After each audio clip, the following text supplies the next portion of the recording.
Jos, gue pengen beli jaket. Gue salah nih Aren ya, lu beli jaket bulu domba. Ya. Hah? Jaket bulu domba? Tapi lu pernah penasaran gak sih? Jaket bulu domba tuh dibuatnya pakai berapa bulu domba? Dipikir-pikir, iya juga sih Ren, berapa bulu domba yang dipakai untuk buat jaket bulu domba? Tapi gue yakin sih kayaknya kita bisa hitung berapa bulu domba yang dipakai buat jaket itu pakai pemisahan angka sama komposisi fungsi yang baru diajarin Bu Marta tadi. Bener juga sih Ren, nanti kan hari Kamis ada pelajaran Bu Marta nih kebetulan. Kita coba aja deh. Iya. Oke, Jos.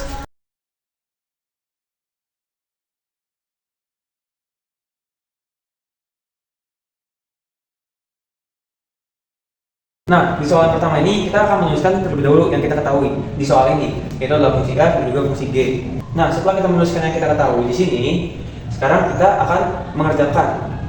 Kan di sini kita diminta untuk mencari berapa jaket yang dihasilkan oleh pengrajin. Nah, di sini kita akan mencari G bundaran F atau fungsi F disubstitusikan ke dalam fungsi G. Nah, setelah itu kita tinggal mensubstitusikan nih fungsi F-nya ke dalam fungsi G. Nah, setelah itu tinggal kita pelangi. Nah, setelah itu kita akan mendapatkan fungsi dari G bundaran F, yaitu adalah 10x plus 105.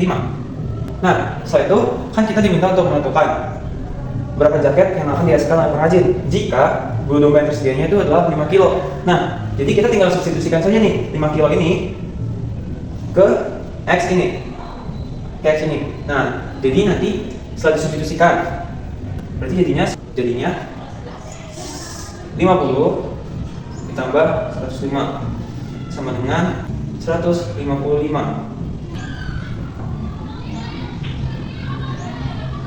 Nah, jadi kita sekarang bisa mengetahui berapa jumlah jaket yang dihasilkan oleh pengrajin jika bulu domba itu sendiri itu adalah 5 kilo, yaitu adalah 155 jaket. Oke, sekarang kita lanjut ke soal yang kedua. Nah, di soal yang kedua ini kita diminta untuk menentukan berapa kilo bulu domba jika jaket yang dihasilkan itu sebanyak 200 jaket. Nah, ini tuh seperti terbalik dari soal yang pertama. Jadi, jika ada soal terbalik seperti ini, kita akan menggunakan fungsi inverse komposisi. Jadi, tadi kan kita yang pertama sudah mengetahui nih fungsi F dan fungsi G-nya. Nah, tetapi setelah kita mengerjakan dan menghitung soal yang pertama ini, kita sudah menemukan juga fungsi G bundaran F-nya. Jadi, fungsi G bundaran F-nya 10x plus 105. Nah, ini yang akan kita gunakan dalam soal yang B ini.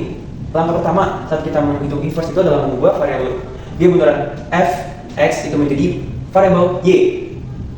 Nah, setelah itu kita akan mengurangkan kedua sisi, ruas di kiri dan juga ruas di kanan dengan 105. Di sini kita kurangi dengan 105.